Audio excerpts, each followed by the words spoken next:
இருப்பாங்க, வக்கீலா இருப்பாங்க, டாக்டர்ஸ் இருப்பாங்க, நீதிபதிகளா இருப்பாங்க, பெரும் பெரும் பதவிகளில் இருப்பாங்க. ஆனால் வீட்டில் இருந்து ஒரு ஃபோன், பாப்பா வந்துட்டல, சாப்பிட்டல. போலீஸ் எவ்வளோ பேர் இருக்காங்க. தாமதமாக தான் வீட்டுக்கு போக முடியும் ஒவ்வொரு நாள். போன உடனே பிள்ளை சாப்பிட்டேன்னா, நீ சாப்பிட்டிய, மாமா சாப்பிட்டார, எல்லாரும் சாப்பிட்டாரான்னு கேட்டுக்கிட்டே இருப்பா.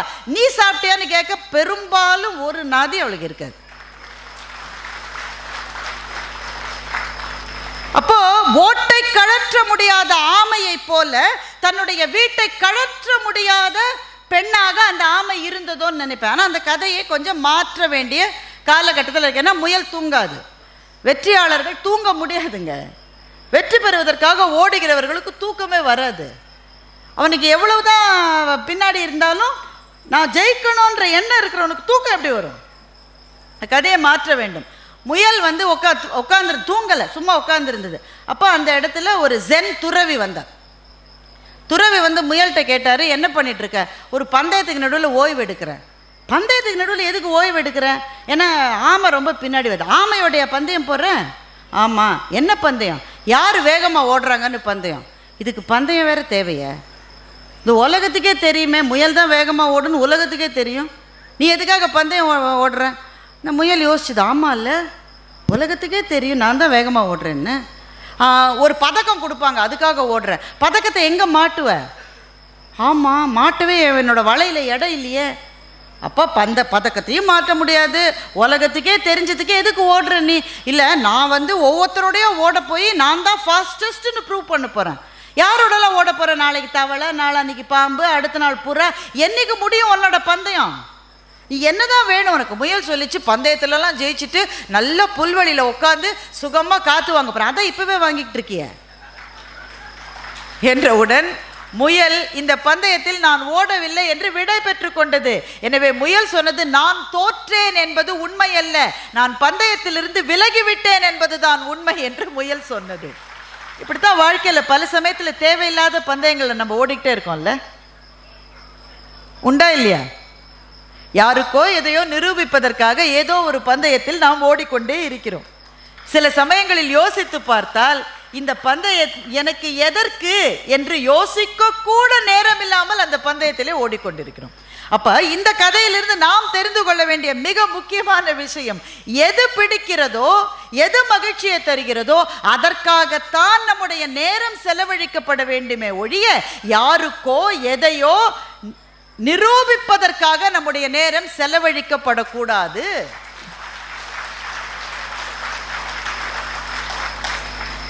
நான் ரொம்ப சாதாரணமான கதைகளை எடுத்து உங்ககிட்ட சொன்னேன், ஆனால் இதை நம்ம அடுத்த தளத்துக்கு எடுத்துக்கொண்டு போகலாம். சோ தர்மன் எழுதிய சூல் என்கின்ற நூல் இங்கே புத்தக கடையில் நிச்சயமாக இருக்கும். வாய்ப்பு இருந்தால் நீங்கள் வாங்கி படிக்க வேண்டிய ஒரு நூல். அது பரிசு பெற்ற நூல். அதில் கொப்புளாயின்னு ஒரு கேரக்டர் வருது. அந்த கதாபாத்திரத்தை பற்றி மாத்திரம் தான் சொல்கிறேன், மொத்த கதையில் சொல்ல எனக்கு நேரம் இல்லை.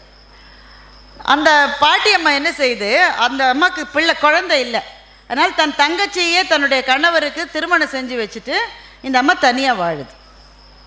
தனியாக யாரோட வாழ்கிறது என்றால் அந்த வீட்டில் இருக்கிற எருமை மாடுகளோடு வாழ்கிறது. எந்நேரம் அந்த வீட்டுக்கு பக்கத்தில் யாராவது போனால் அந்த அம்மா பேசிக்கிட்டே இருக்கு, அந்த பாட்டி பேசிக்கிட்டே இருக்கு. யாரோட பேசுது இந்த கிழவி? ஒத்துருமே இல்லையான்னு எட்டி பார்த்தா எருமை மாட்டோடு பேசிக்கிட்டு. பேசுறதுக்கு யாரும் இல்லை, எருமை மாட்டோடு பேசிக்கிட்டு இருக்கு. அந்த பாலை கறந்து அதை மோராக்கி அந்த ஊர் வழியாக மாரியம்மன் கோயிலுக்கு போகிற எல்லாருக்கும் ஃப்ரீயாக அந்த பாட்டி மோர் கொடுத்துட்டு இருக்கு. அதுதான் அதனுடைய வாழ்க்கையே. இந்த பாட்டிக்கு ஒரு உறவுக்கார பையன் இருக்கான், அவன் ஓடி போய் மெட்ராஸில் வேலை செய்யறதுக்கு போகிறான், திரும்பி வரான். பாட்டி கேட்குது, எங்கடோ மெட்ராஸ் மட்டுமா போன, என்ன செய்கிறாங்க? வேலை செய்கிறேன். சோத்துக்கு என்னடா செய்கிற? அங்கெல்லாம் காசு கொடுத்தா சோறு கொடுப்பாங்கன்றான். உடனே அந்த அம்மா, அந்த பாட்டிக்கு கோவம் வந்துருச்சு. காசு கொடுத்தா சோறு கொடுக்கறது ஒரு ஊராடா, அந்த ஊரே வழங்காம போகுன்னு சொல்லுது அந்த பாட்டு. சென்னையில் இன்றைக்கு வாழ்ந்திருக்கிற நாம் இந்த கதையை கேட்கிற போது நம் மனசுக்குள் என்ன வருகிறது? நம்ம சோறு என்பது இன்னைக்கு காசு கொடுத்து தான். வீட்டில் சமைப்பதே குறைந்து விட்டது. எங்கள் பக்கத்து வீட்டுக்காரர் 2 பேர் இருக்காங்க. எங்கள் பக்கத்து வீட்டில் கணவன் மனைவி இருக்காங்க. நான் ஒரு நாள் பார்த்துக்கிட்டே இருந்தால் 3 தடவை ஸ்விக்கி வந்தது. எத்தனை தடவை? 3 தடவை. எனக்கு இந்த கேள்வியெல்லாம் வந்துக்கிட்டே இருக்கும். 2 பேர் தானே இருக்காங்க, எதுக்கு 3 தடவை ஸ்விக்கியில் ஆர்டர் பண்ணுறாங்க? பொறுக்க முடியாமல் கேட்டுட்டேன், ஏம்மா 2 பேர் தான் இருக்கீங்க, எதுக்கு 3 தடவை ஆர்டர் பண்ணீங்க, எதையா மறந்துட்டீங்களா? இல்லை இல்லை, எலித்தொல்லை இருக்குது, மசால் வடைக்காக ஒரு தடவை ஸ்விக்கி ஆர்டர் பண்ணணும். காசு கொடுத்து தான் சோறு என்பதை வாழ்க்கையினுடைய ஒரு பகுதியாக நாம் ஏற்றுக்கொண்டு விட்டோம். நம்முடைய குழந்தைகளை திடீர்னு வாசலில் பெல் அடிக்கிறான், 800 ரூபாய் கொடுன்றான். எதுக்குடானா பீட்சா கொண்டு இருக்கான். யார் ஆர்டர் பண்ணுது? நம்ம பையன் தான் ஆர்டர் பண்ணியிருக்கான், நமக்கு தெரியாமல். சில சமயம் 800 ரூபாய் கூட கேட்கறது இல்லை, ஏன்னா நம்ம கார்டு நம்பர் பின்னெல்லாம் நம்ம பையனுக்கு தான் நல்லா தெரிஞ்சிருக்கு. அம்மா கேட்குது, ஏண்டா என் பின் என்னடா மாற்றிட்டியா? இவன் மாற்றிருக்கான். ஆனால் நமக்கென்று ஒரு பாரம்பரியம் இருந்திருக்கிறது என்பது இந்த கதையிலிருந்து தெரிகிறது அல்லவா? சோறு போடுவதற்கு காசு கேட்பது தர்மம் அல்ல என்று நினைத்த அப்பத்தாக்களும் ஆயாக்களும் பாட்டிமார்களும் வாழ்ந்த மண் இந்த அறிமுகம் நமக்கு கிடைக்க வேண்டும் என்றால் கொப்புளாயி என்கின்ற கதாபாத்திரம் வருகிற அந்த புத்தகத்தை படிக்காவிட்டால் இப்படிப்பட்ட வாழ்க்கையை நாம் வாழ்ந்திருக்கிறோம் என்பதை எப்போது நாம் தெரிந்து கொள்ளப் போகிறோம்? எங்கள் ஊர்லலாம் மதுரைக்கு பக்கத்தில் சோத்தில் தண்ணி ஊற்றலாமான்னு தினம் கேட்பாங்க ராத்திரி. இப்போ பெரும்பாலும் நம்ம ஊற்றுறதில்ல, எல்லாரும் இரவு சோறு தான் சாப்பிடுவாங்க.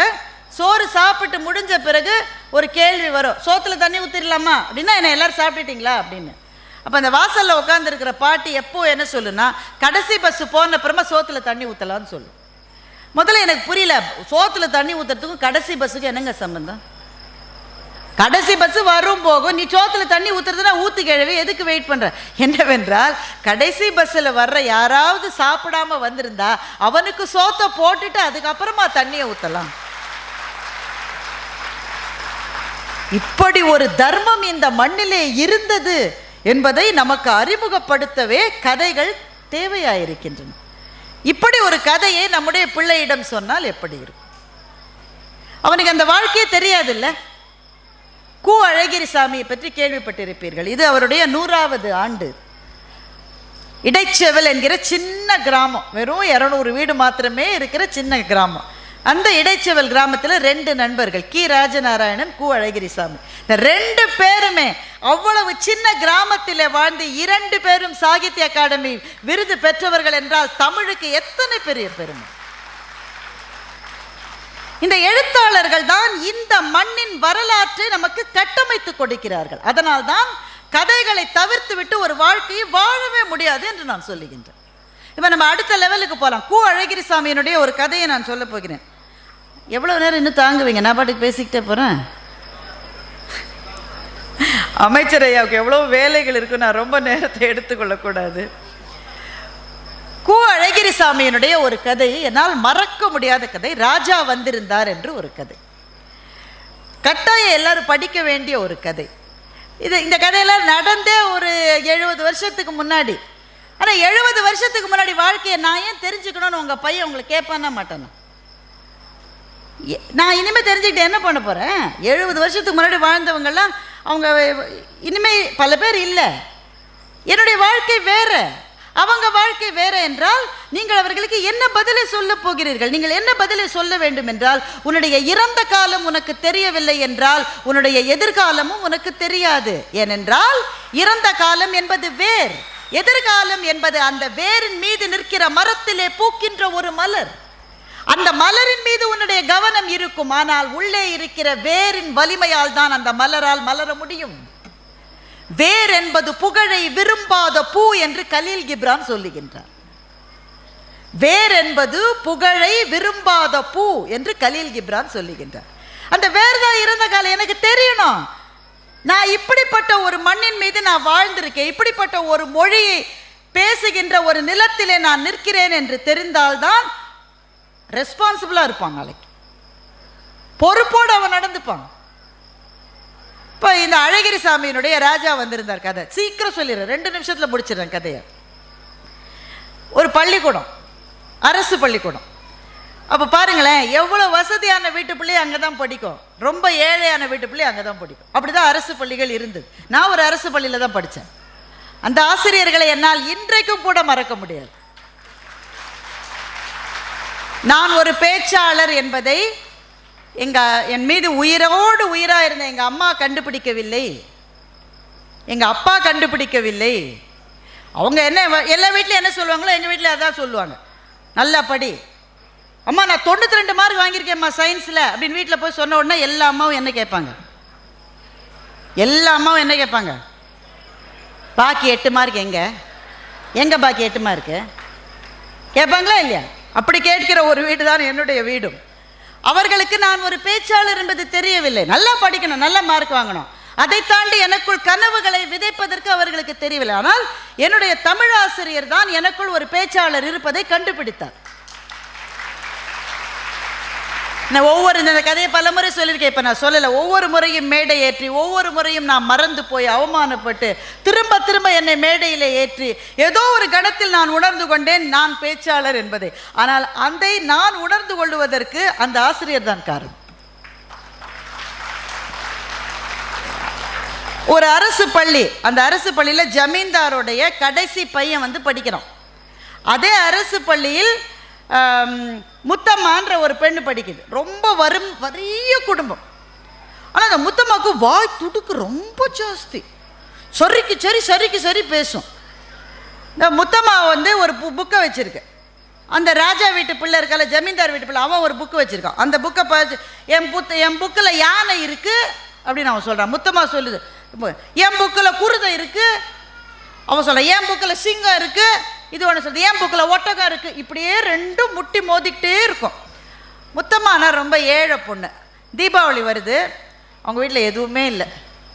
அந்த முத்தம்மாவோட அம்மா ரொம்ப கஷ்டப்பட்டு பசங்களுக்கு மட்டும் சட்டை எடுத்துருச்சு. கணவனுக்கு எதுவுமே புதுசாக எடுக்க முடியல, காசு இல்லை. ஒரே ஒரு துண்டு மட்டும் வாங்கியிருக்கு. நம்ம தீபாவளிகள் இப்படிலாம் இருந்திருக்கு சொன்னால் நீங்கள் நம்புவீங்களா? அப்படிப்பட்ட நிலைமையில நம்ம குடும்பங்கள் இருந்திருக்குங்க. எதுவுமே வாங்க முடியாமல் பிள்ளைக்கு மாத்திரம் ட்ரெஸ் வாங்கிட்டு அவள் தனக்கு வாங்கணும்னு நினைக்கவே இல்லை. பாருங்க, நாம் இன்னைக்கு சொல்லிட்டு இருக்கோம், நம்ம போத்தீஸ்க்கு போகலாமா, நம்ம அங்கே போகலாமா, சரவணா ஸ்டோர்ஸுக்கு போகலாமா. நம்ம அப்பத்தாவும் பாட்டியும் இதெல்லாம் கனவுல கூட நினச்சி பார்த்ததில்லை. அந்த அம்மா தனக்கு எதுவும் வாங்கணும்னு நினைக்கல. தன்னுடைய கணவன் பாவம் உழைக்கிறவன், அவனுக்கு ஒரு துண்டு மாத்திரம் வாங்கி வச்சிருக்கு. அப்புறம் தீபாவளிக்கு என்ன பலகாரம்னு நினைக்கிறீங்க? Any guesses? இட்லி தாங்க பலகாரம். தீபாவளி செய்கிற உணவின் பேர் தான் இட்லி. இவர் 2000 வெரைட்டி இட்லி செஞ்சிருக்காரு. இனியவன் அவரோட அப்பத்தாட்ட போய் கேளுங்க, மயக்கம் போட்டு விழுந்துடும். நான் ஒரு இட்லியே தீபாவளி தான் சாப்பிட்டேன். இட்லி தாங்க தீபாவளிக்கு பணியாரம், பலகாரம் அதுதான். இன்னைக்கு நம்ம வீட்டில் பாக்ஸாக அப்படியே வேஸ்ட்டாக போகுதே, அதெல்லாம் இன்றைக்கு இட்லி தான் பலகாரம். அந்த அம்மா இட்லி செஞ்சு வச்சிருக்கு. நீ காலையில் தீபாவளி அன்னைக்கு காலையில் பார்த்தா இவங்க இட்லி சாப்பிட்டுட்டு வீசின அந்த இலை இருக்குல்ல, அந்த இலையை ஒரு சொறி பிடிச்ச பையன் அந்த இலையை வழித்து சாப்பிட்றோம். இந்த அம்மாவுக்கு மனசு வருத்தமாயிருச்சு. ஏண்டா அந்த இலையில ஏற்கனவே வழித்து சாப்பிட்டுட்டாங்க உள்ளே இருக்கிறவங்கள, அதுக்கு பிறகு வழிக்க என்னடா இருக்குது, என்னடா செய்கிறேன்னா அந்த பையன் அனாதை பையன். அப்பா அம்மா இறந்த பிறகு உறவுக்காரங்க அடித்து விரட்டிட்டாங்க. எங்கே போகுதுன்னு தெரியாமல் தெருவில் திரியிற பையன் அவன். அந்த பையனை உள்ளே கூப்பிட்டு கணவனுக்கு வாங்கி வச்சிருந்த அந்த துண்டை அந்த பையனுக்கு கொடுக்குறான் அந்த தாய். கொடுத்துட்டு பாக்கி ஏதோ மிச்சம் சொச்சம் இட்லி சாயங்காலத்துக்கு உப்புமா வாக்கலான்னு வச்சிருப்பாள்ல, அதை அந்த பையனுக்கு கொடுத்து சாப்பிட சொல்கிறான். உன் பேர் என்னடான்னு கேட்டால் ராஜா அப்படின்னு அவன் சொல்கிறான். இது நடந்துட்டு இருக்கிற இதே நேரத்தில் ஜமீன்தார் வீட்டில் திருமணம் நடக்கிறது. மகளுக்கு திருமணம் நடந்து மாப்பிள்ளை வருகிறார். ஜமீன்தார் வீட்டு கல்யாணம்னா கேட்கணுமா, தடபுடலா விருந்து எல்லாம் நடக்குது. அடுத்த நாள் ஸ்கூலில் முத்தம்மாவும் அந்த ராஜா வீட்டு பையனும் ஜமீன்தார் வீட்டு பையனும், அந்த ஜமீன்தார் வீட்டு பையன் சொல்கிறான், எங்கள் வீட்டுக்கு ராஜா வந்திருந்தார் நேற்றுக்கு. முத்தம்மா சொல்கிற, எங்கள் வீட்டுக்கும் தான் ராஜா வந்திருந்தான் நேற்றுக்குன்னு சொல்ல. இந்த கதையை படித்து விட்டு நான் பல மணி நேரம் கண்ணீர் விட்டு அழுதேன். குழந்தைகளினுடைய உலகம் என்பது எவ்வளவு அபூர்வமானது, எவ்வளவு அபூர்வமானது. ஆலிவர் சாண்டர்ஸ் என்று அமெரிக்காவில் ஒரு பெரிய மத பிரச்சாரகர் இருந்தார். அவர் ரொம்ப ஃபேமஸ் அவர். ரொம்ப நம்ம சூப்பர் ஸ்டார் மாதிரி வச்சுக்கோங்களேன். அவர் பேரை சொன்னால் தெரியாதவங்களே இருக்க முடியாது. அந்த மாதிரி அவர் ரொம்ப ரொம்ப ரொம்ப ரொம்ப பிரபலமானவர். அவர் ஒரு நாள் தனிமையை வேண்டி ஒரு பீச் ரிசார்ட்டில் போயிருக்கார். போய் பீச் பக்கத்தில் உட்காந்துருக்காரு. பக்கத்தில் இருக்கிற அந்த மீனவ பகுதியிலிருந்து ஒரு பெண் குழந்தை ஓடி வந்துருச்சு உள்ள. இவர் அந்த பெண் குழந்தையோட விளையாடுறாரு. அந்த குழந்தைக்கு இவர் இவ்வளோ பெரிய ஆளுன்னு அதுக்கு தெரில. 2 பேரும் விளையாடினாங்க. விளையாடி முடித்த உடனே ஆலிவர் சாண்டர்ஸ் சொன்னார், நீ உங்கள் அப்பா அம்மாவுக்கு ஒரு அதிர்ச்சி கொடுக்க போகிற. நீ என்ன அதிர்ச்சி? நீ உங்கள் அப்பா அம்மாட்ட போய் சொல்லு, நான் இன்னைக்கு ஆலிவர் சாண்டர்ஸோட பீச்சில் விளையாடினேன்னு சொல்லு. அவங்க அப்படியே பரவசம் ஆகிடுவாங்க. உடனே அந்த பொண்ணு சொல்கிறது, அப்படியா, சரி, நீங்களும் உங்கள் வீட்டுக்கு போய் உங்கள் அம்மா கிட்ட நான் மேரியோட விளையாடினேன்னு சொல்லுங்க, அவரும் பரவசம் ஆகிடுவாங்க. இதை கண்ணீர் மல்க அவர் பதிவு செய்கிறார். குழந்தைகளினுடைய உலகத்தில் பெரியவர்களும் இல்லை, சிறியவர்களும் இல்லை. அவ்வளவு அழகான உலகம் இது. இதைத்தான் எங்கள் புறநானூற்று கவிஞன் எழுதினான்.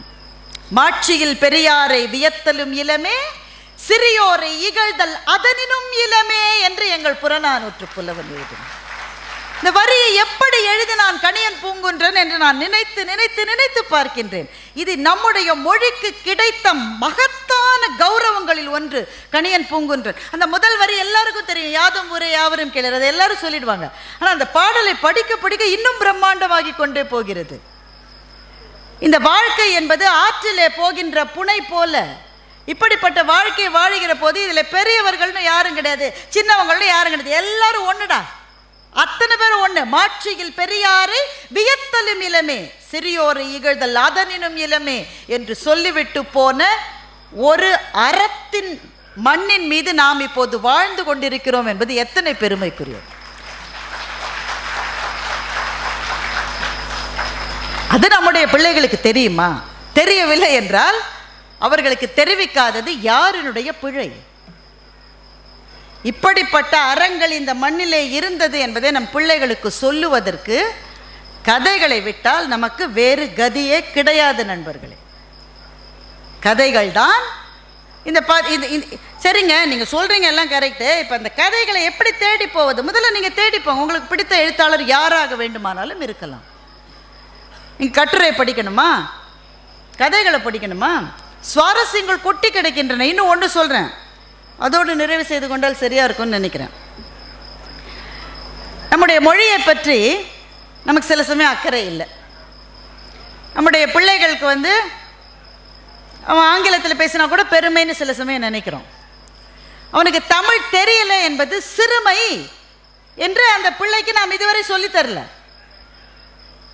ஐ டோன்ட் நோ தமிழ் அட்டுச்சான், அதில் ஒரு பெருமை அவனுக்கு என்று நாம் கேட்க மறுக்கிறோம். ஏன்? நம் குழந்தைகளை பார்த்து நாம் பயப்படுகிறோம். தைரியமாக கேட்கிறவங்க கிட்ட சொல்லுங்க, உங்கள் பிள்ளைகளை பார்த்து நீங்கள் பயப்படுகிறீர்களா இல்லையா? ஒரு வயசுக்கு பிறகு பயமா தாங்க இருக்கு. அவனுக்கு திருமணம் ஆயிட்டா ரொம்ப பயமா இருக்கு. ஒரு பேச்சையும் கேட்க மாட்டேன்றான். பார்த்து பார்த்து தான் சொல்ல வேண்டியிருக்கு. சூதானமா சொல்ல வேண்டியிருக்கு அவன்கிட்ட. அவன் பிள்ளைய கொண்டு போய் அவன் வேற ஒரு இதில் சேர்த்தா, தமிழே தெரியலையேடா, வெளிநாட்டில் இருக்கான். இங்கேருந்து அந்த பாட்டிமா ஃபோன் பண்ணுது, hi grandma, how do you do. இதுக்கு ஒன்றுமே புரியல. இங்கிலீஷ் தெரிஞ்ச பாட்டி தான், ஆனால் அவன் பேசுகிற மொழி புரியல. என்னடா தமிழில் ஒன்றுமே சொல்ல மாட்டேங்குது, சொல்லி கொடுறா தமிழ். அம்மா அதுக்கெல்லாம் இங்கே டைம் இல்லைன்னு அவன் சொல்கிறான். இப்போ இந்த அம்மாவுக்கு பயமாக இருக்குது. இப்படியே போனால் மொழியே போயிடுச்சுன்னா, அப்போ மொழி போய்விட்டால் என்ன நடக்கும் என்பதை இதுவரை நாம் யோசிக்கவில்லை. ஏனென்றால் மொழிதான் ஒரு கலாச்சாரத்தினுடைய ஆணிவேர் நண்பர்களே. ஒரு பண்பாடு என்பது ஒரு மாபெரும் கோவில் என்றால் அந்த கோவிலுக்கு இருக்கின்ற அஸ்திவாரம் என்பது பண்பாட்டினுடைய முதல் படியே மொழிதான். இப்போ மொழியை பிடித்து கொண்டால்தான் கலாச்சாரத்தினுடைய வேரையே பிடிக்க முடியும். சரி, மொழி இல்லைன்னா என்ன ஆகும்? ஆ முத்துலிங்கம் அருமையாக ஒரு கதை எழுதியிருக்கிறார், சுவற்றுடன் பேசியவன் என்று ஒரு கதை. நீங்கள் அந்த கதையை படிங்க. நிச்சயமாக இந்த இதில் ஆ முத்துலிங்கத்தினுடைய புத்தகம் எங்கே இருக்கோ நீங்கள் போய் இந்த கதையை நீங்கள் பாருங்கள். இவர் ஆ முத்துலிங்கம் ஈழத்து எழுத்தாளர், அமெரிக்காவில் இருக்கார். சலூனுக்கு போகிறாரு. இவருக்கு அன்றைக்கு ஷவரம் செய்து விட்ட ஒருவர் பார்ப்பதற்கு அரேபியர் மாதிரி இருக்கார். இவர் உடனே கேட்குறாரு, நீங்கள் அரபு மொழி பேசுவீங்களா? இல்லைங்க, நான் அரபு மொழி பேச மாட்டேன். நீங்கள் என்ன மொழி பேசுவீங்க? நான் அராமிக் என்ற மொழியை பேசுகிறேன். எவ்வளோ மொழிகள் இருக்குது பாருங்கள் உலகத்தில். அரபிக் இல்லை, அராமிக் என்ற மொழியை பேசுவேன். அப்படி ஒரு மொழி இருக்கா? அந்த மொழி இருக்குன்னு உலகத்தில் யாருக்குமே தெரியாதுங்க. அந்த மொழி பேசுகிறவர்களுடைய எண்ணிக்கை ரொம்ப குறைஞ்சி போயிடுச்சுன்னு அவர் சொல்கிறார். ஏன் குறைஞ்சி போச்சு? என்ன, நாங்களாம் வேறு வேறு நாட்டுக்கு போயிட்டோம், அந்தந்த நாட்டு மொழியை பேசுகிறோம், எங்கள் பிள்ளைகள்லாம் கற்றுக்கலை, அதனால் அந்த மொழி கம்மியாக போயிடுச்சு. என் மனைவி இருந்த மட்டும் நானும் அவ்வளோ அந்த மொழியில் தான் பிடிவாதமாக பேசுவோம். அவங்களும் 2 வருஷம் முன்னாடி இறந்துட்டாங்க. ஐயோ அப்படியா? அப்போ நீங்கள் என்ன செய்கிறீங்க? நான் தினம் இங்கே இந்த சலூனுக்கு வர்றவங்கள்ட்ட ஆங்கிலத்தில் தான் பேசுவேன். ஏன்னா அமெரிக்கா நாடு, ஆங்கிலத்தில் தான் பேசுவேன். வீட்டுக்கு போயிட்டு என் வீட்டின் சுவர்களோடு நான் அராமிக் மொழியில் பேசுவேன் என்று அவர் சொல்லுகிறார். கேட்டுக்கொண்டிருக்கிற முத்தலிங்கத்துக்கு தூக்கி வாரி போடுகிறது. சுவரோடு பேசுவீங்களா? ஏன்? ஏன்னா எனக்கே மறந்துருச்சுன்னா மொழி, நான் ஒத்தந்தான் இருக்கேன். இந்த உலகத்திலேயே என் மொழி பேசுகிறவர்கள் குறைந்து விட்டார்கள். ஆனால் உங்களுக்கு ஒன்று தெரியுமான்னு அவர் சொல்றாரு, இந்த அராமிக் மொழி தான் இயேசுநாதர் பேசிய மொழி என்று சொல்லுகின்றார். இயேசுநாதர் ஹீப்ரு மொழியை பேசியதாகத்தான் நான் கூட நினைத்து கொண்டிருந்தேன். அவர் பேசிய மொழியின் பேர் அராமிக் மொழி. இன்றைக்கு அந்த உலகத்தில் அதை பேசுகிறவர்களுடைய எண்ணிக்கை கையளவு குறைந்து விட்டது. எனவே ஒரு மொழி தொடர வேண்டும். சின்ன வயசில் நம்மலாம் விளையாடி இருக்கோம்ல, அந்த பேட்டன் ரேஸ்ன்னு சொல்லுவாங்க. அதை 4 பிள்ளை நிற்கும், ஒவ்வொருத்தர் 100 மீட்டரில் நிற்பாங்க. அந்த குச்சி எடுத்துகிட்டு ஓடணும். நம்ம ஓடின பிறகு அந்த இதில் இருக்கிற பிள்ளைகிட்ட கொடுத்துட்டு நம்ம நின்றுடணும். அந்த பிள்ளை ஓடும். இப்படியே 4 பேர் ஓடுவாங்க. இந்த விளையாட்டு விளையாடி இருக்கீங்களா இல்லையா நீங்கள்? இதில் சில பேர் என்ன பண்ணும், நானே தான் கடைசி மட்டும் ஓடுவேன், கடைசி மட்டும் ஓடும். அப்போ ஃபவுல். அது நானே தான் ஓடுவேன்னு சிலது ஓடும். நீ ஒன்று இடம் வந்தோடனே நின்றுட்டு அதை கொடுத்துடணும். நீ அதை வாங்குற போது அந்த பிள்ளை அதை கீழே போட்டுருச்சுன்னா ஃபவுல். அப்போது நீ தோற்று போயிடுவேன். கேர்ஃபுல்லாக வாங்கி. அடுத்து, மொழி என்பது நம் கையில் கொடுக்கப்பட்ட ஒரு பதாகை. 2000 வருஷமா 3000 வருஷமா பல பேர் ஓடி ஓடி நம்முடைய பெற்றோர்கள், தாத்தா, பாட்டன், பாட்டி, பூட்டன், பூட்டி நம்ம கையில் கொடுத்துட்டாங்க. இப்போ நம் கையில் இருக்கு. நம்ம அடுத்த தலைமுறைக்கு அதை கொடுக்கலன்னா ஃபவுல் ஆயிடுவாங்க, மொழி இல்லாமல் போயிடும். எனவே அது நம்முடைய பொறுப்பு.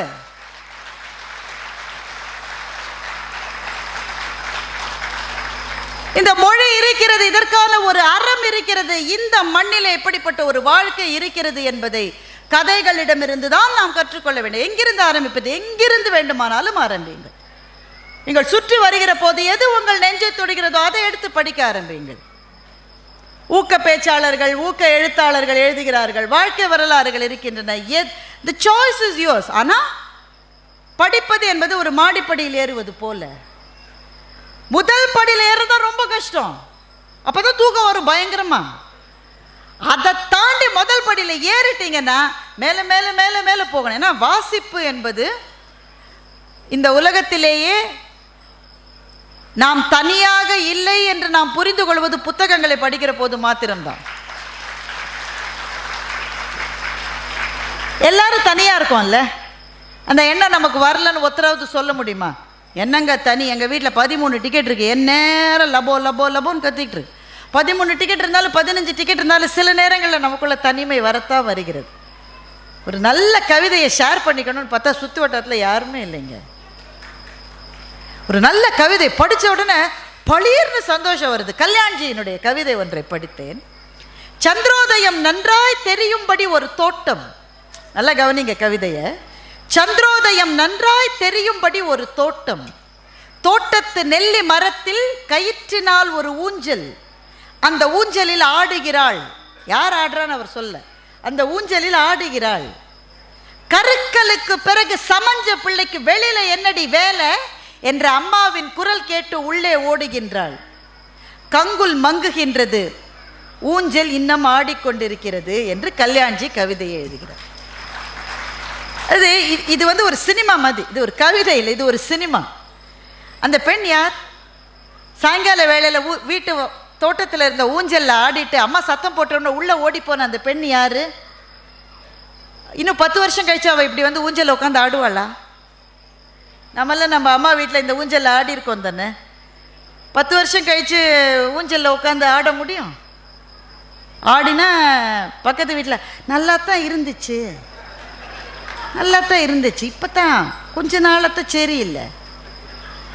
அப்போது வயது என்பது நமக்கு ஒரு திரை மாதிரி, நம்மளுடைய சந்தோஷங்களுக்கு பக்கத்திலேயே இந்த கவிதையை படித்த உடனே ஒருத்தருக்கு மனசு துள்ளுகிறது. யார்கிட்டயா சொல்லணும். அந்த நேரம் யாருமே இல்லை. பையன்கிட்ட சொன்னா வாட் டஸ் இட் மீன், ஒன்ட்ட போய் சொன்னேன்டா, என் புத்திய வடிவேல் சொல்வார்ல, திருப்பாலியே அடிச்சுக்கணும். அப்போ சில சமயம் ஒத்த ரசனை உள்ளவர்களுக்காக மனசு ஏங்குகிறது. இன்னொரு கவிதை சொல்றேன் பாருங்க. மருந்து கடைக்கு மகளுடன் போனேன் அப்படின்னு நம்ம சின்ன பிள்ளை தூக்கி வச்சுட்டு போறாருன்னு வச்சுக்கிங்களேன். மருந்து கடைக்கு மகளுடன் போனேன். வழக்கம் போல அம்மாவுக்கு டயபெட்டிஸ் மாத்திரை, அப்பாவுக்கு ரத்த கொதிப்பு மருந்து, பாட்டிக்கு தலைவலி மருந்து, எறும்பு மருந்து என்று சொன்னேன். கவிதை புரியுது தானே? ஒருத்தர் ஒரு கணவர் தன்னுடைய குழந்தையை தூக்கிட்டு மருந்து கடைக்கு போறாரு.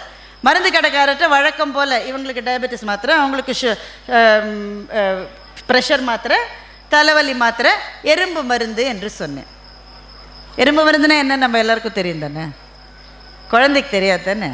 குழந்தை கேட்டதான், அப்பா நம்ம வீட்டில் இருக்கிற எறும்புக்கு உடம்பு சரியில்லையாப்பா என்று குழந்தை கேட்டது. அந்த மருந்தே எறும்பு கொல்றதுக்கான மருந்து.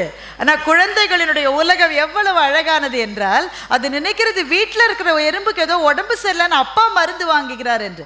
நானும் மருந்தை கேட்கவில்லை, கடைக்காரரும் மருந்தை கொடுக்கவில்லை என்று சொல்லி கவிதையை முடிக்கிறார் அந்த கவிஞர். அப்ப ஏன் நமக்கு புத்தகங்கள் தேவை என்றால், நம்முடைய அன்றாட வாழ்க்கை என்பது நம்மை ஒவ்வொரு நாளும் உந்தி தள்ளுகிறது. மோர் பிரஷர், இன்னும் ஓடு, இன்னும் ஜெய், இன்னும் பணம் சம்பாதி, அவன் கார் வாங்கிட்டான், இவன் ஸ்கூட்டர் வாங்கிட்டான், ஓடு ஓடு ஓடு என்று வாழ்க்கை நம்மை துரத்தி கொண்டே இருக்கிறது. அதிகார போட்டிகள் பெருகி கொண்டே இருக்கின்றன. அப்போது ஒரு இடத்திலே உட்கார்ந்து மனம் கனிய வேண்டும் என்றால், இந்த மண்ணை, இந்த மண்ணின் மொழியை, இந்த மொழி சொன்ன அறத்தை, அந்த அறம் சொன்ன மகத்தான விஷயங்களை நம் மனத்துக்குள் இறக்கி கொள்ள வேண்டும் என்றால் புத்தகம் ஒன்றை தவிர நமக்கு வழி இல்லை. ஏன் அது செல்போன்லயே கிடைக்காதுன்னா கிடைக்கும். கூடவே 4 சஜஷன் வரும். இந்த நடிகை இப்படி செய்து விட்டாராமே, உடனே மனசு அங்க போயிடும். அந்த அவங்களும் ஒரு பொண்ணு தானையா அப்படின்னு மனசு நினைக்காது.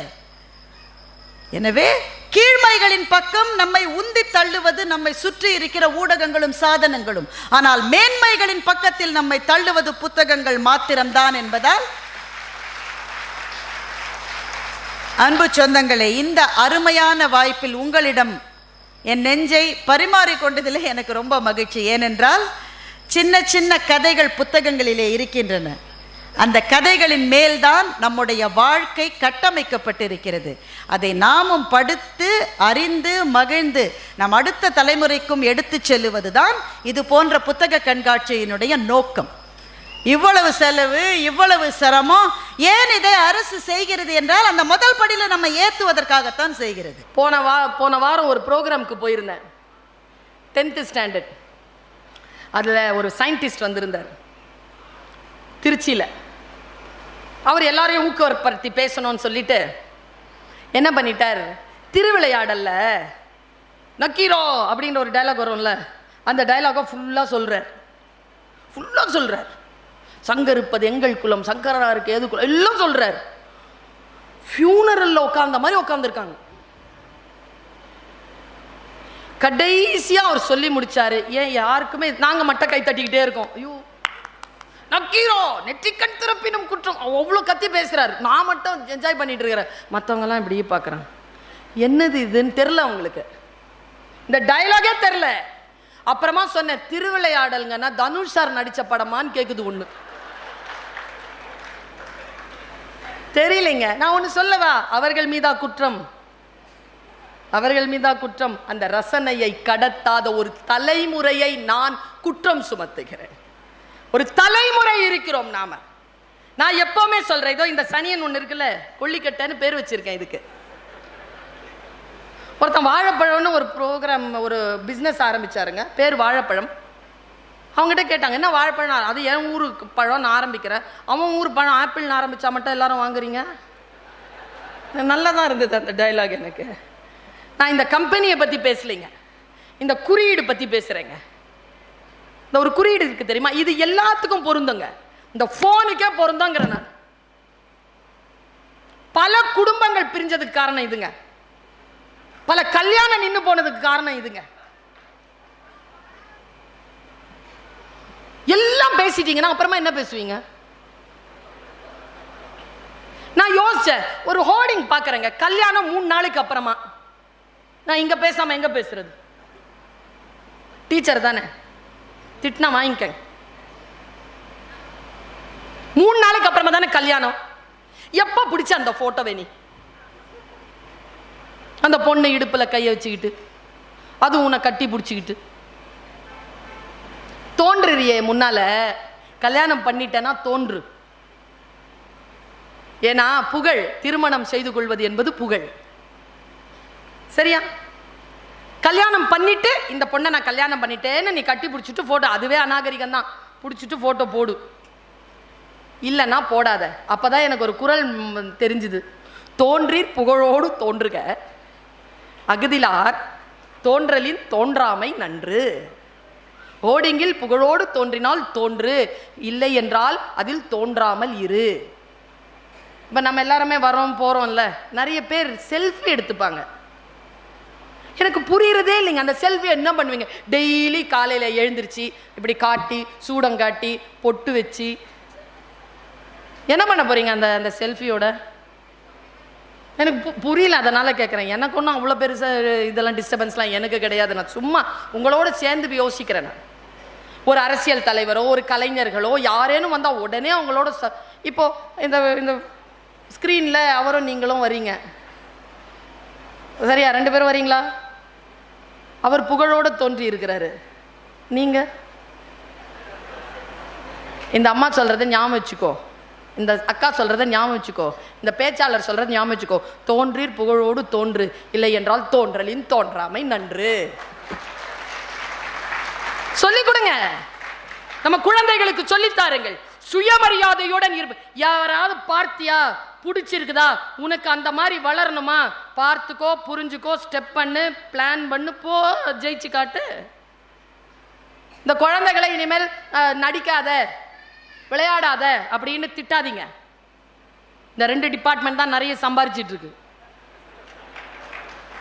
சம்பாதிக்கிற மாதிரி நடிடா, சம்பாதிக்கிற மாதிரி விளையாடுறான்னு சொல்லிட்டாங்க. இன்னொரு விஷயம் நான் பல தடவை சொல்லிட்டேன், குழந்தைகள் கிட்ட தயவு செஞ்சு சொல்லாதீங்க. தாய்மார்களே, தந்தைமார்களே சொல்லாதீர்கள். டேய், என்னையும் என் பொண்டாட்டியும் நீ பார்த்துக்க வேணான்ப்பா, நீ மாட்டு படித்து நல்ல ஆளாக வந்து பொழைச்சி போனா போதும்னு. அவன் அதை நம்புறாங்க. அப்படி சொன்னது சத்தியன்னு போய்கிட்டே இருக்கிறான். இன்னிலிருந்து டைலாக் மாத்திருங்க. டேய், இதை பாருடா, என் வாழ்க்கையை சீரழிச்சு என் குடும்பத்துக்கு கொடுக்குற எல்லாத்தையும் சேர்த்து வச்சு உனக்கு படிப்பு சொல்லி கொடுத்து ஆளாக்கி இருக்கிறேன். நீ தான் என் குடும்பத்தை பார்த்துக்கணும்.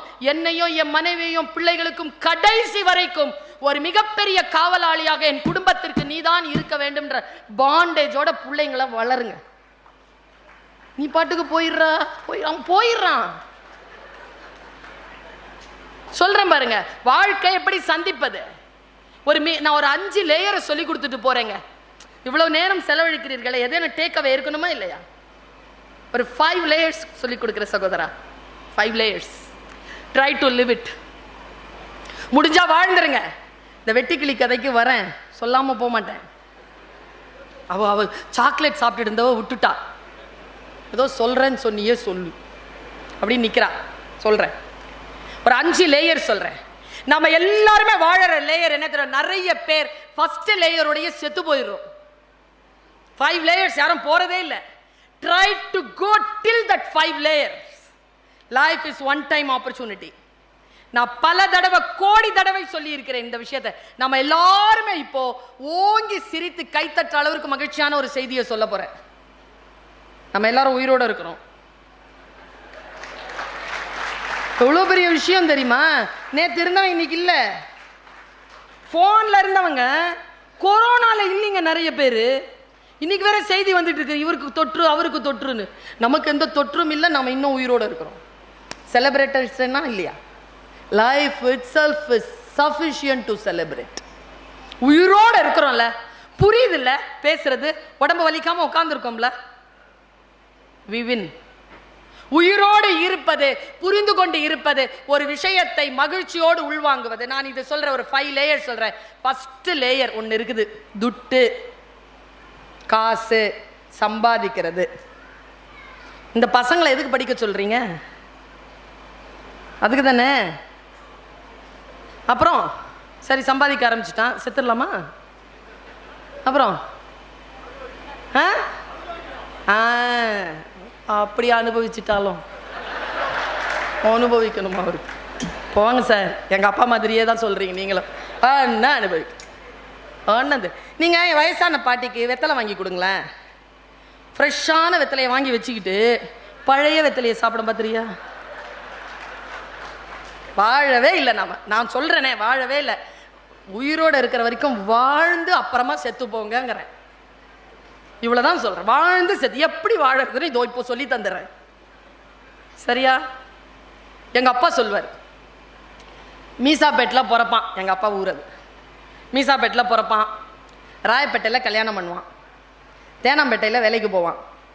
மேக்சிமம் அவனுடைய அவுட்டோரே குரோம்பேட்டை தான். அப்புறமா செத்துருவான், கண்ணாம்பேட்டைக்கு வந்துடுவான். ஒரு 6-7 கிலோமீட்டர் டயாமீட்டர்ஸ்லேயே அவன் வாழ்க்கையை முடிச்சுக்கிறான். நான் என்ன சொல்கிறேன், இந்த ஃபர்ஸ்ட் லேயர் இருக்குல்ல, காலையிலேருந்து சாயந்தரம் போய் சம்பாரிச்சிட்டு வர்றது, இதுலேயே நிறைய பேர் செத்து போயிடும். எலிகளாகவும் எறும்புகளாகவும் செத்து போகிறோம். செகண்ட் லேயர்னு ஒன்று சொல்லித்தரேன்.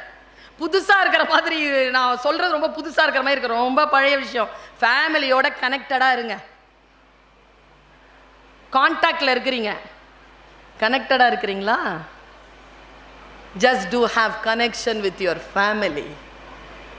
அது மட்டும் கொஞ்சம் பாண்டு. வைஃப் கேட்குற ஃபஸ்ட்டு கொஸ்டின்லேயே சுவிட்ச் ஆஃப் போயிடும். அவ்வளோதான். எங்கே இருக்கிறீங்க சொல்ல முடியாத இடத்துல இருக்கிற சொல்லு.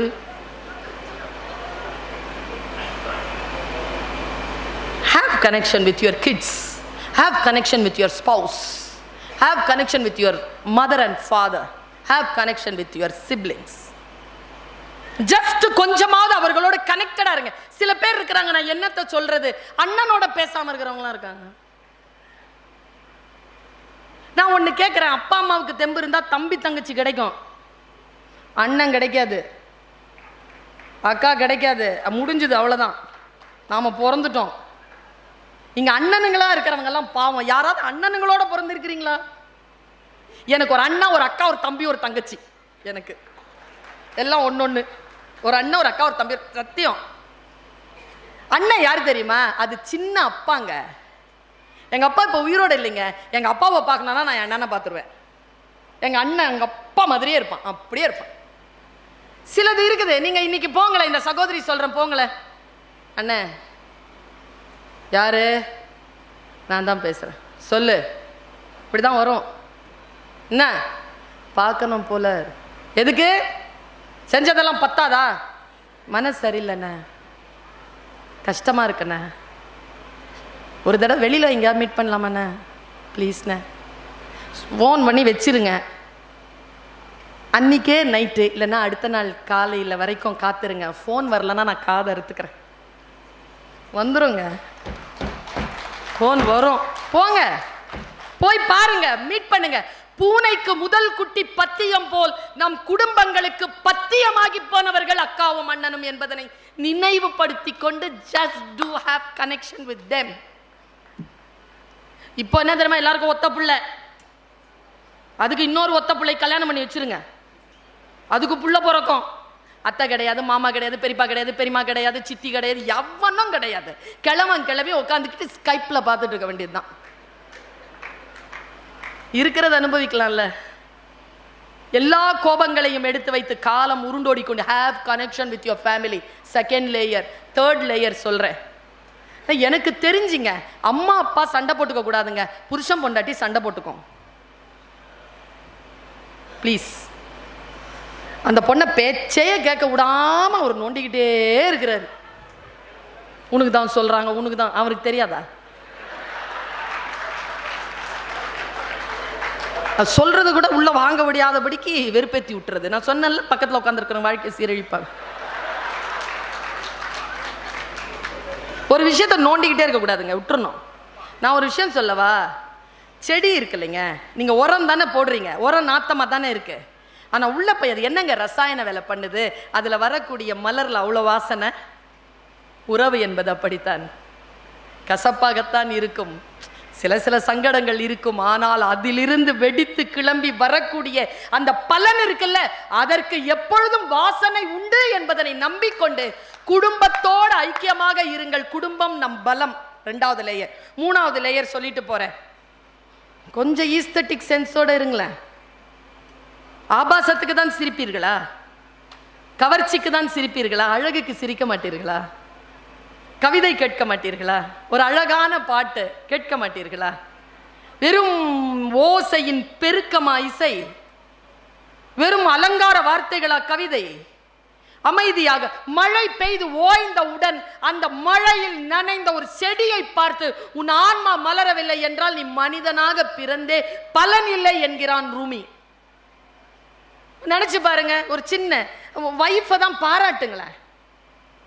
அவர் இப்படி பார்க்குறாரு, பாராட்டிட்டு அப்புறம் யார் அனுபவிக்கிறது? இருக்கிற எல்லா சர்வீஸும் நின்று போகுமே. அவன் இங்கே வச்சிருக்கணுமா அங்கே வச்சாதான் கொஞ்சம் ரசனை. நல்லா இருக்குன்னா நல்லா இருக்குன்னு சொல்லுங்களேன். நல்லா இருந்தா சொல்ல மாட்டோமா? சொல்லித்தான் பாருங்களேன். நல்லா இல்லாததும் நல்லா ஆயிடும். அவள் சின்ன சின்ன விஷயங்களுக்காக இயங்குகிறாள். அவர் சின்ன சின்ன விஷயங்கள். ஒரு ரகசியத்தை சொல்லித்தரேன் பெண்களே, புருஷன் எது வாங்கிட்டு வந்தாலும் கம்முன்னு ஓகே சொல்லிடுங்க. அதில் கரெக்ஷன் சொன்னீங்கன்னா அடுத்த வாட்டி அந்த ஆள் வாங்கிட்டு வர மாட்டான். வாங்கிட்டு வரதே பரவாயில்லன்னு வச்சுக்கோங்க, அப்புறமா கூட கூட்டிகிட்டு போங்கன்னு சொல்லுங்க. மெதுவாக தான் பார்த்துக்கணும். நிறைய பேருக்கு தெரியாது, என்னன்னே தெரியாது. பல பெண்கள் அடி வாங்குவாங்க, நான் பார்த்துருக்கேன். அடி வாங்காமல் இருக்கிறதுக்கு ஒரு உத்தி சொல்லி தரவா?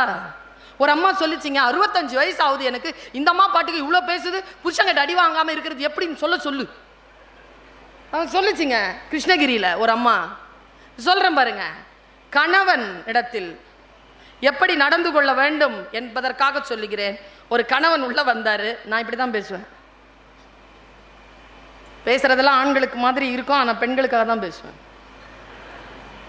உள்ள வரார் வேகமா, ஏய் அது ஆரம்பிக்கிறதுக்குள்ள கதவை திறடினா, அவன் கதவை திறந்துருச்சு. அந்த அம்மா, அது ஆரம்பிக்கிறதுக்குள்ள ஃபேனை போடு, அது ஆரம்பிக்கிறதுக்குள்ள டிவியை போடுறீங்க, டிவியை போட்டு, அது ஆரம்பிக்கிறதுக்குள்ள காஃபியை கொண்டு வாடி, காஃபி, அது ஆரம்பிக்கிறதுக்குள்ள ஷூவை கட்டிடின உடனே அந்த அம்மா கோவம் வந்துருச்சு. என்னய்யா என்ன? அது ஆரம்பிக்கிறதுக்குள்ள ஃபேனை போடு, காஃபி கொண்டு வா, டிவியை, ஷுகரை கட்டுமா உனக்கு, தொலைச்சின்னு உடனே சைலண்டா அவன் சொன்னானோ, ஐயோ அது ஆரம்பிச்சிருச்சின்னு. என் ஆயுதங்களை நீயே முடிவு செய்கிறாய். குடும்பத்தோட ரசனையோட இருக்க பழகுங்க, சரியா? 3வது, எனக்கு நிறைய கவிதைகள் ரொம்ப பிடிக்குங்க. கவிதை பிடித்ததனால் வீட்டிலே அமைதியான சூழலை நான் வரவேற்கிறேன். நான் ஒரு யூடியூப்ல இப்போ வந்துருச்சு, நான் பேசினது வந்துருச்சு. எங்கள் வீட்டில் இந்த மாதிரி தான் கூட்டம். நான்லாம் இவ்வளோலாம் சத்தமாக வீட்டில் பேச மாட்டேன், தெரியும் எனக்கு அங்கே எப்படி பேசுறது. இந்த மாதிரி 6 மணி கூட்டம் முடியும்னு சொன்னால் அவர் காரில் வந்து வெயிட் பண்ணார். நான் பேசுகிற ஜோரில் ப்ரோக்ராம் முடிச்சு எல்லாருக்கிட்டையும் உட்காந்து பேசி போய்கிட்டே இருக்குது. மணி 7. ஐயோ இந்த ஆளை வர சொல்லிட்டு இப்படி ஆயிடுச்சேன்னு சொல்லிட்டு ஃபோனை திறந்து பார்த்தா 15 கால். ஐயோ மெசேஜை பார்க்குறேன். கடைசி மெசேஜ் வந்து 1 செகண்ட் நவுன்னு இருக்கு. நான் போகிறேன். என்னப்பா பதில் சொல்லலாம்? சொல்லு. போ. சொல்ல முடியாத, லவ் பண்ணா சொல்லிடுவேன், கல்யாணம் பண்ணியிருக்கேன், சொல்ல முடியாது, போன்னு சொல்ல முடியாது. யோசித்தேன் சாரி சொல்லலாமா? செருப்படி தான் விழும். சாரி சொன்னால் செருப்படி தான். என்னடா எப்படா ஹேண்டில் பண்ணுறதுன்னு யோசிச்சு பார்த்துட்டு ஒரே ஒரு மெசேஜ் போட்டேன். அந்த ஆள் சொல்கிறார் போகிறேன். நான் சொன்னேன் வாங்க. பார்த்துக்கிட்டே இருந்தேங்க அடுத்து என்ன பதில் வர போகுதுன்னு. வரேன். முடிஞ்சு போச்சா பிரச்சனை, அவ்வளோதான். கொலவெறியோடைய சுத்துறாங்க வீட்டில் இருக்கிறவங்க. அப்படி இல்லை. நாம் நம்முடைய அன்பை வெளிப்படுத்தி கொண்டால் இந்த ரசனை நமக்கு இருக்கிறதா? 4வது லேயர் கொஞ்சம் கஷ்டம்தான். உங்களுக்காக அழுவதை நிறுத்தி கொண்டு அடுத்தவர்களுக்காக கண்ணீர் சிந்த தொடங்குங்கள். இது 4வது லேயர். கொஞ்சம் அடுத்தவர்களுக்காக எல்லாம் உங்களுக்கே கிடைச்சதுன்னா அப்புறமா இப்படி. என் கிளாஸ் அம்மா அப்பா வந்து சொல்லுவோம், என் பிள்ளை ஃபர்ஸ்ட் ரேங்க். அப்போ மற்றவங்க எல்லாம் உங்க பிள்ளையே ஃபர்ஸ்ட் ரேங்க் வாங்கினா அடுத்தவங்க. இது அடுத்தவர்களுக்காக. 5th லேயர் சொல்றேன், do have connection with your creator. நான் பிலீவரா இருந்தால் கூட இந்த இயற்கையோடு ஒரு 10 நிமிஷம் உட்காருங்க. Just have connection with your creator. இந்த 5 லேயர்ஸை வாழ்ந்து பாருங்களேன். ஒருத்தன் சொன்னா, நான் யோகா செய்தால் சந்தோஷமாக இருப்பேனா? நீ யோகா செய்தால் உன்னை சுற்றி இருக்கின்றவர்கள் சந்தோஷமாக இருப்பார்கள். அதுக்கு தான் யோகா. நான் நல்லவனாக இருப்பதனால் எனக்கு ஒன்று நன்மை இல்லை, அடுத்தவர்களுக்கு பல நன்மைகள். நான் இப்படி சொல்கிறேன், இந்த சகோதரி என்ன இப்படி சொல்கிறார் என்று சொல். நான் ஃபேஸ்புக்கில் அதை எழுதியே போட்டேன். யாராவது ரொம்ப அதிகப்படியான துன்பம் கொடுத்தா மன்னிச்சிருங்க. அதை விட பெரிய தண்டனை வேற கிடையாதுங்க. அவங்களுக்காக இல்லை, நீங்க நிம்மதியா இருக்கணுங்கிறதுனால. இல்லைன்னா அதையே போட்டு கொடாஞ்சிக்கிட்டே இருப்போம். நான் எப்பவுமே சொல்லுவேன், நீயும் நானும் பிரிந்து விட வேண்டும் என்று முடிவானதற்கு பிறகு உனக்கும் எனக்கும் எதற்கு பகை என்ற புதிய உறவு? எதுக்கு பகை? முடிஞ்சிருச்சு இல்ல, போ, அவ்வளவுதான். நான் இன்னும் ஒரு சொல்லை உங்களுக்கு சொல்லித் தருகிறேன். நான் சொல்லுவதெல்லாம் உங்கள் உலகை நீங்கள் ஜெயித்து கொண்டே வருவது. பல இடங்களில் நான் பேசி, இதுதான் என் தத்துவம். யாரேனும் நம்மை தோற்கடிக்க வேண்டும் என்று நமக்கு முன்னால் வந்து நின்றால் அவர்களுக்கு நாம் தருகின்ற பதில் அவர்களுக்கு முன்னால் நாம் தோற்காமல் இருப்பதுதான். தோத்து போய் அவங்க வாசல்ல மயங்கி கிடந்தீங்கன்னா அதை விட சந்தோஷம் வேறு என்ன அவர்களுக்கு நீங்கள் கொடுத்து விட முடியும்? உன்னால் நான் பாதிக்கப்படவே இல்லை என்று சொல்லுவதுதான். இதோ வளர்ந்து கொண்டே இருக்கிறேன் என்று சொல்லுவதுதான். ஆரோக்கியமாக இருக்கிறேன், சுயமரியாதையுடன் இருக்கிறேன் என்று சொல்லிக்கொண்டே இருப்பதுதான் நம்மை ஜெயிக்க வேண்டும் என்று சொல்லுபவர்களுக்கு நாம் தருகின்ற பதில். இந்த லேயர்ஸோட இருங்க.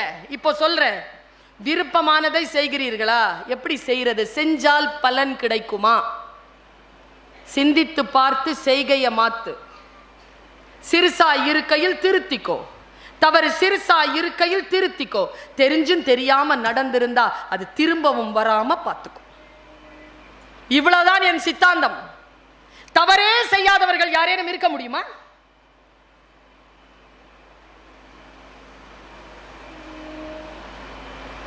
யாரும் இல்லை. ஆனால் எப்படி ஜெயிக்கிறார்கள்? தவறு செய்து ஜெயிக்க முடியுமா? ஜெயிக்க முடியாது. ஒரே தவறை திரும்ப செய்யாமல் இருங்கள், அவ்வளவுதான். ஹூவரிங்ன்ற ஒரு வார்த்தையை சொல்லித்தரேன் நான் சைக்காலஜியில்.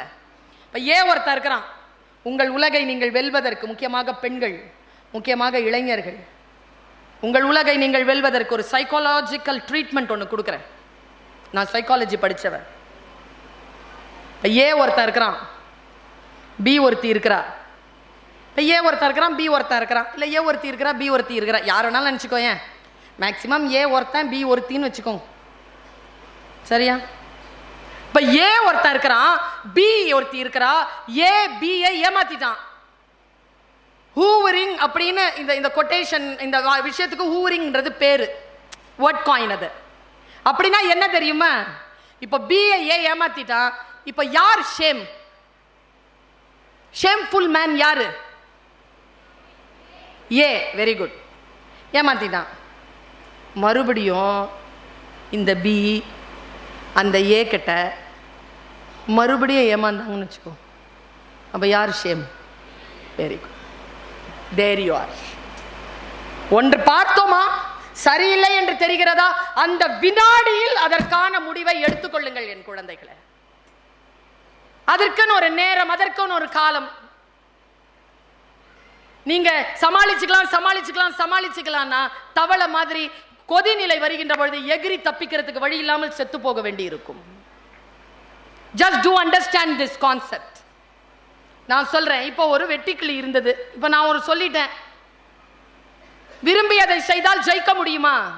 விரும்பியதை செய்தால் ஜெயிக்க முடியும் என்பதற்கான சித்தாந்தத்தை நான் தருகிறேன். பெற்றோர்கள் கவனம். உங்கள் பிள்ளைகளிடத்தில் பேசுகின்ற பொழுது கவனமாக பேசுங்கள். ஒருபோதும் நெகட்டிவ் விஷயங்களை சொல்லாது. கண்டியுங்கள். கண்டிப்பிலே தண்டனை இருக்கக்கூடாது. தண்டனை தர வேண்டும் என்று முடிவு செய்து விட்டால் மிகவும் உட்கார்ந்து யோசித்து அதன் முன் பின்கான விஷயங்களை தெரிந்து கொண்டு அந்த தண்டனையை கொடுங்கள்.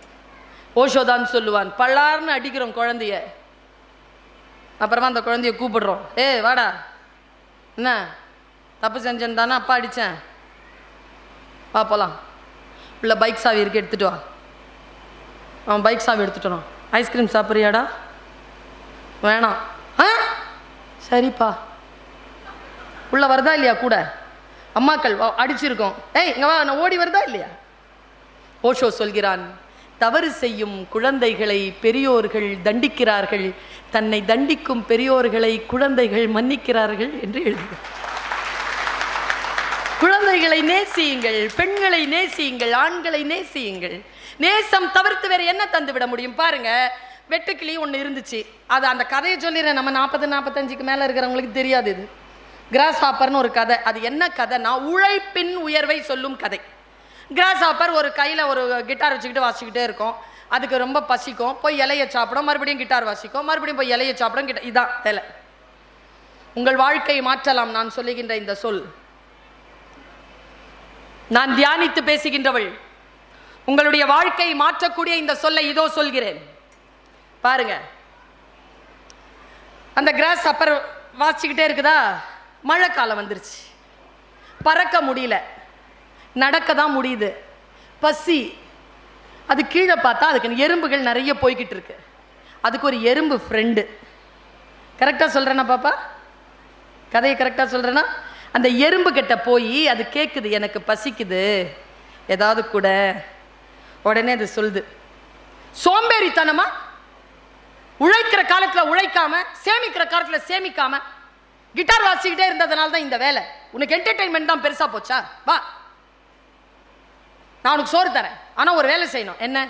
டெய்லி என்னோட நடக்கணும். நடந்து நான் ஒரு நாளைக்கு 10 அரிசி கொண்டு போய் ராணி கிட்ட கொடுப்பேன். டெய்லி அவங்க எனக்கு ஒரு அரிசி கொடுப்பாங்க. அந்த ஒரு அரிசி நான் சாப்பிட்ருவேன். அந்த 9 அரிசியில் மழை காலத்தில் எனக்கு சாப்பாடு கிடைக்கும், மானியம் கொடுப்பாங்க. என் கூட நீ வரணும். அன்றிலிருந்து அந்த வெட்டுக்கிளி அந்த எறும்புகளோடு வரியோடு வரியாக இருந்து கொண்டு உழைக்க கற்றுக்கொண்டது என்று வெள்ளைக்காரன் அந்த கதையை முடித்தான். பர்வீன் சுல்தானா அந்த கதையை அவன் முடித்த இடத்திலிருந்து தொடங்குறேன். நான் தான் அந்த வெட்டுக்கிளி. போறேன், டெய்லி போய் 10 அரிசி சம்பாதிக்கிறேன். திடீர்னு மனசுக்குள்ள இசை வாசிச்சிருக்கேன் இல்லையா, உள்ளுக்குள்ள ஒரு கேள்வி வருது. டெய்லி இந்த மாதிரி வரிசையோட நின்று எறும்புகளோட நின்று அரிசி சம்பாதிக்கணும்னா நீ எறும்பா தானே பிறந்திருக்கணும், நீ ஏன் வெட்டுக்கிளியா பிறந்த? உனக்கு எதுக்கு கிட்டார் வாசிக்க தெரியணும்?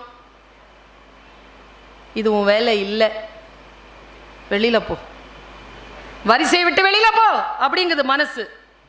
வெட்டுக்கிளி வரிசையை விட்டு வெளில வந்துருச்சு. தன் ஆன்மாவின் சொல்லை கேட்டு வெளில வந்துச்சு. நேராக எறும்பு கிட்ட போச்சு. என் டோன்லேயே கேட்டுச்சு, என் கிட்டாரை மரியாதையாக கொடு, இனிமேல் உன்னோடெல்லாம் நான் நடக்க மாட்டேன், எனக்கு வேணாம், உன் சோறு எனக்கு வேணாம், எனக்கு கிட்டார் வாசிக்காம எப்படியோ இருக்குது, மரியாதையாக என் கிட்டார் கொடு. அந்த எறும்பு தலையில் அடிச்சுக்கிட்டு, செத்து போற, எனக்கு என்ன, இனிமேல் சோறுன்னு நின்று செருப்புல தான் அடி, நான் வரமாட்டேன், செத்தாலும் சாவனை தவிர வாசலுக்கு வர மாட்டேன், என் கிட்டாரை கொடு.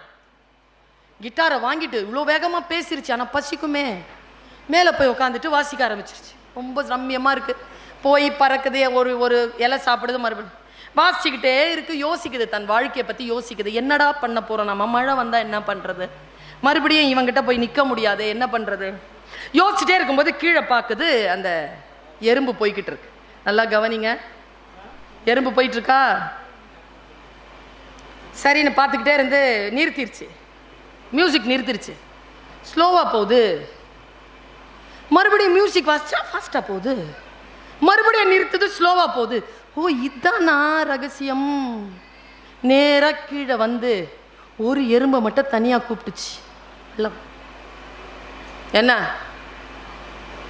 நான் நல்லா வாசிக்கிறேனா, ஓ, அதை கேட்குறியா? சூப்பராக வாசிக்கிற. நான் வாசிச்சா என்ன நடக்குது? உழைப்பு என்ன வழியே தெரியாம 10 அரிசிக்கு 15 அரிசி நான் வந்து சம்பாதிச்சிடுறேன். உனக்காகவே நான் வாசிக்கிறேன். இந்த 15 அரிசியிலேருந்து ஒரு அரிசி தர்றியா? தரேனே. தொடர்ந்து வாசிப்பியா? தொடர்ந்து வாசிக்கிறேன், சாயந்தரம் வரைக்கும் வாசிக்கிறேன். ஓகே. இப்படி 10,000 எறும்போட பேச்சுவார்த்தை முடிச்சிருச்சு.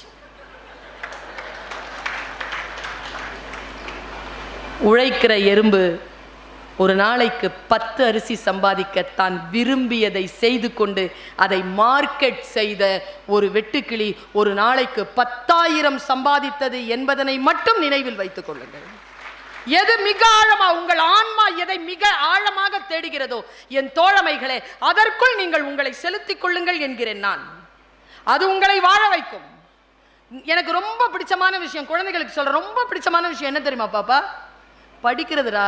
நீ நம்பலல்ல, பொன்னியின் செல்வன்லாம் நான் 13 வயசுல படிச்சு முடிச்சிட்டேன். ஆமா, எல்லாம் படிச்சு முடிச்சிட்டேன். அந்த டைம்ல கதை கீதை எல்லாம் படிச்சு முடிச்சிட்டேன். குறிஞ்சி மலர்லாம் நான் படிக்கும் போது எனக்கு 15 வயசு. அகிலன் படிச்சு முடிச்சு. எப்படி இந்த வாசிப்பு பயிற்சி என்ன தெரியுமா செய்தது? இன்றைக்கு நான் உலகமெல்லாம் சுற்றி பேசுகின்ற பேச்சாளராக இருப்பதற்கு நான் 13 வயதிலே படித்த அந்த படிப்பு தான் இப்பொழுது எனக்கு உதவி செய்து கொண்டிருக்கிறது. நான் ஒரு 10 நாளைக்கு முன்னாலேங்க மலேசியா பயணத்திற்கு போயிருந்தேங்க. சும்மாங்க நான் ஏதாவது மனசு கஷ்டமா இருந்துச்சுன்னா குரான் எடுத்து படிப்பேங்க, பைபிள் படிப்பேன், திருமந்திரம் படிப்பேங்க. திருமந்திரம் எடுத்து படிப்பேன். அன்னைக்கு திருமந்திரம் படிக்கிற எனக்கு என்ன தெரியல, என் மனதில் வந்த வெளிச்சம் அதற்கு முன் நான் உணர்ந்ததில்லை. நான் இப்படி சொல்றேன்னா அது இறை மாறுபாடோ இறை வணக்க வேறுபாடோ கிடையாது. அந்த சொல்ல அப்படியே நான் உங்களுக்கு சொல்றேன். உங்கள் மனதில் ஏதேனும் மாறுபாடு வருதான்னு பாருங்க. உங்கள் உலகத்திற்கு வேறு யாரும் வந்து தலைமை கொள்ளாமல் நீங்களே தலைமை கொள்வதற்கான ரகசியத்தை சொல்லிவிட்டு போகிறேன். மிக முக்கியமான ஒரு பாட்டு, நீங்கள் எல்லோரும் கேட்ட பாட்டு தான். நான் சொன்னனே, எல்லாரும் பேசுற பேச்சு தான். புத்தி ஷார்ப்பாச்சுன்னு வச்சுக்கோங்களேன், பொருள் புரிய தொடங்கிரும். என் கெமிஸ்ட்ரி டீச்சர் என்னை பார்த்து சொல்லுவாங்க, எப்போ பார்த்தாலும் பின்னால் உட்காந்து பேசிட்டு இருப்பேன். சுல்தானா, நாங்கள் ஒரு நாள் எழுந்திருச்சேன் அப்படின்னு அவங்களுக்கு இன்னும் கோவம் வந்துருச்சு. அடக்கம் இல்லாத பேச்சுல இப்படி சொல்லலாமா டீச்சரை பார்த்து? அவங்ககிட்ட சாபமோ என்னமோ, நான் கெமிஸ்ட்ரி டீச்சர் ஆக வேண்டியது. இன்னைக்கு தமிழ் டீச்சர் ஆயிட்டேன் நான். பேசாத அப்படின்னாங்க. நிஜம் சார், +1ல பேசாதன்னாங்களா? இதுவரைக்கும் வந்துருச்சுங்க கோவம். யாரை பார்த்து பேசாதங்கிறீங்க? இப்படி சொல்றதுக்கு மனசு வந்துருச்சு எனக்கு. பேசுறதுக்கே பிறந்தவனா என்ன பார்த்து பேசாதங்கிறீங்க? சொல்ல மாட்டேன், ஏன்னா பிழைக்க தெரியும் எனக்கு. டீச்சருக்கு முன்னாலெல்லாம் சொன்னா ஃபெயில் ஆயிருவேன், அதனால சொல்ல மாட்டேன். இங்க இருக்கும் கண்ட்ரோல் இங்க வச்சிருப்பேன். அதெல்லாம் எப்படி ஜெயிக்கிறதுன்னு தெரியும் எனக்கு. யூ ஆர் நாட் ஃபர்ஸ்ட் அப்படின்னாங்க அந்த டீச்சர். ஜெயிச்சு கப்பு கொண்டாந்து கொடுத்து அவங்க கையாலேயே வாங்கினேன்ல, அப்படிதான் ஜெயிக்கணும். ஆனா அவங்க பேசாதங்கிறாங்க என்ன பார்த்து. நான் எப்படி புரிஞ்சுக்கிட்டேன் பாருங்க. ஓகே, அங்க பேசுறத நிறுத்தினேன், இங்க பேசுறேன். சொற்கள் ஒன்றுதான். யார் எதை சொன்னாலும், கோபமாக சொன்னாலும், சில பேர் சொல்லுவாங்க, நான் என்னுடைய ஃபேஸ்புக்கில் எழுதினேன் அதை, கோமா மனசு இருக்கும்போது சொல்லிட்டேன், மனசில் ஒன்றும் இல்லை. யாராவது அப்படி சொன்னாங்கன்னா நம்பாதீங்க. கோமா இருந்தாங்கன்னா மனசில் என்ன இருக்கோ அதான் வரும். ஆமாங்க, மனசில் ஒன்றும் இல்லைலாம் கிடையாது. அந்த சிச்சுவேஷன் வரும்போது பேசுறல்ல நீ, அப்போ உள்ள இல்லாமலா பேசுற? நல்லா தெரிஞ்சுக்கோங்க, நமக்கு ஆகாதவர்களாக இருந்தாலும் அவர்கள் ஏதேனும் ஒரு வார்த்தையை சொன்னால் அந்த வார்த்தைக்குள் ஏதேனும் கற்றுக்கொள்ள முடியுமா என்று பாருங்கள். என் தகப்பனார் சொன்னது, மனிதனை கடந்து போகாதே, எந்த மனிதனை சந்தித்தாலும் நீ கற்றுக்கொண்டு கடந்து போ. என் அப்பா மரணப்படுக்கையில் இருக்கும் பொழுது, அவர் நல்ல ஆரோக்கியமாக இருக்கின்ற பொழுது ஒரு 4 கவிதைகளை எனக்கு சொல்லி கொடுத்திருக்காருங்க. என் உலகத்திற்கு நான் தலைமை ஏற்பதற்கு இந்த 4 சொற்கள் மிக முக்கியமான காரணம். அந்த 4 கவிதைகளுக்கு முன்னால் திருமந்திரத்தில் என்னுடைய ஆன்மாவை உலுக்கி அந்த பாடலை சொல்லிவிட்டு நான் அந்த 4 கவிதைகளை சொல்லிவிட்டு போகிறேன். உங்க எல்லாருக்கும் தெரிஞ்ச பாட்டு தான், நான் சொன்னா திருப்பி சொல்லுவீங்க நீங்க. உள்ளம் உள்ளம் பெரும் கோவில், ஊன் உடம்பு ஆலயம். நீங்க கொஞ்சம் உள்ள போங்களேன். குருவாசகம்ங்க, குருவாசகம் ஃபர்ஸ்ட் லேயர் தான். ஃபர்ஸ்ட் ஒரு வார்த்தை சொல்றான், உள்ளம் பெரும் கோவில், ஊன் உடம்பு ஆலயம். Just to understand that. வேதங்களை படிக்கின்ற பொழுது, இலக்கியத்தை படிக்கின்ற பொழுது, யாரேனும் பேசினால் கேட்கின்ற பொழுது அதனுடைய பொருளுக்குள் உங்களுடைய சிந்தனையை செலுத்துகிறீர்களா? அதற்கு பெயர் அங்கே கல்வி நிகழ்ந்து கொண்டிருக்கிறது, கற்றல் நிகழ்ந்து கொண்டிருக்கிறது, கடவுள் நிகழ்ந்து கொண்டிருக்கிறது. கடவுள் என்பது நிகழ்ந்து கொண்டிருப்பதுதான். அது ஏதோ ஒரு இடத்துல உட்கார்ந்துட்டு இருக்கிறது இல்லை, நிகழ்கிறது. அது குர்ஆனிலே இறைவன் சொல்லுகிறான், நான் காலமாக இருக்கிறேன், என்னை குறை சொல்லாதீர்கள். காலம் நிகழ்கிறது, இறைவன் நிகழ்கிறான். எங்க அம்மா சொன்னாங்க ஒரு வார்த்தை, இந்த உள்ளம் பெரும் கோவில் ஊனுடம்பு ஆலயம் சொல்றதுக்கு முன்னால சொல்றேன். இப்போ நாம ஏதோ ஒரு போட்டோ எடுக்கிறோம்னு வச்சுக்கோங்களேன், ஒருத்தன் எழுதுனாங்க சூப்பர், எனக்கு ரொம்ப பிடிச்சது. வாட்ஸ்அப் ப்ரொஃபைல்ல இருக்கிற அளவுக்கு நாம அழகும் கிடையாது, ஆதார் கார்டுல இருக்கிற அளவுக்கு நம்ம அசிங்கமும் கிடையாது. உண்மை தானே? உண்மைங்க அது. எங்கள் அம்மா சொன்னாங்க, நான் யாராவது ஒரு செல்ஃபி எடுக்கணும்னா, ஏதோ ஒன்று ஃபோட்டோ எடுக்கணும்னா எவ்வளோ முகத்தை சரி பண்ணிக்கிறோம், ஏன் ஒரு கேமரா இருக்கன உடனே சரி பண்ணிக்கிறோம்னு எங்கள் அம்மா சொன்னாங்க. ஒரு கேமரா வந்த உடனே உன்னை நீ சரி பண்ணிக்கிறியே, 24 மணி நேரமும் ஒரு கேமரா நம்மளை பார்த்துக்கிட்டே இருக்கு, அதற்கு பேர் கடவுள். ஞாபகம் வச்சுக்கோ. ஒன்று நம்மை பார்த்து கொண்டே இருக்கிறது, நம்ம எவ்வளோ ஒழுக்கமாக இருக்கணும். அந்த கேமரா எப்பவுமே ஆன்ல இருக்கு. உள்ளம் பெரும் கோவிலுங்க இது. இதுல தீய எண்ணங்களை போட்டுக்கொள்வதற்கு நமக்கு தகுதி கிடையாது. ஓஷோ சொல்கிறான், நுண்ணறிவாளர்கள் சூழ்ச்சி செய்வதில்லை, சூழ்ச்சி செய்வதற்கு நுண்ணறிவு தேவையில்லை, முட்டாள்களே சூழ்ச்சி செய்கிறார்கள், புத்திசாலித்தனமே போதுமானது. உள்ளம் பெரும் கோவில், ஊன் உடம்பு ஆலயம். இது ஆலயமா இருந்தா இந்த உள்ளத்திலேயோ இந்த உடல்லையோ அழுக்கு சேர விடுவோமா? தூய்மையற்றதை செய்வோமா? தூய்மையற்றதை பேசுவோமா? உள்ளதான் போடுவோமா, வெளியில தான் சொல்லுவோமா? நீ பாருங்க, இந்த வாயை மட்டும் சிறப்பா சொல்றார். உள்ளம் பெரும் கோவில், ஊன் உடம்பு ஆலயம், தெள்ள தெளிந்தார்க்கு வள்ளல் பிரானார்க்கு வாய் கோபுர வாசல். 2வது வரி. வாய் இருக்குல்ல, இதுதான் கோபுர வாசலாம். நல்லதுதான் சாப்பிடணும், நல்லதுதான் பேசணும். 2 விஷயம். கோவில் வாசல் இது, கவனம். இன்னொன்னு சொல்றேன், அடுத்த வார்த்தை இருக்குல்ல, தெள்ள தெளிந்தார்க்கு சீவனே சிவலிங்கம். உன் ஜீவன் தான் சிவலிங்கம். சிவலிங்கம்க்கு பதிலா நீங்க எந்த கடவுள் பேரையும் போட்டுக்கொள்ளுங்கள். தெள்ள தெளிவு வந்து விட்டால் உங்கள் சீவனுக்குள் சிவலிங்கம் வந்துவிடும். இந்த 3ம் நடந்து விட்டால் கள்ள புலன்கள் இருக்குல்ல, இந்த 5 புலன்களும் கள்ள புலன், 5ம் காடா மணி விளக்கு, நாம் செய்யக்கூடிய அத்தனைக்கும் சாட்சியாக அது நிற்கும் என்று சொல்லுகிறான் திருமூலன். நான் இதை வாசிக்கின்ற பொழுது என் வயது சிறியதாக இருக்கின்ற பொழுது என் புரிதல் வேறாக இருந்தது. இன்றைக்கு வயது கூட கூட என்னுடைய வாழ்க்கையினுடைய திசையை நோக்கி இந்த சொற்கள் என்னை செலுத்துகின்றன. அப்பா மரணப்படுக்கையில் சொன்ன வார்த்தை, காலத்திற்கு பயந்துகொள். காலத்தின் இயல்பு எப்பொழுது மாறும் என்று தெரியாது. காலமே இரவு, காலமே பகல். அதுக்கப்புறம் 3 மணிக்கு அப்புறமா அப்பா இறந்துட்டார். கடைசி வினாடியில் அப்பா சொன்ன வார்த்தை.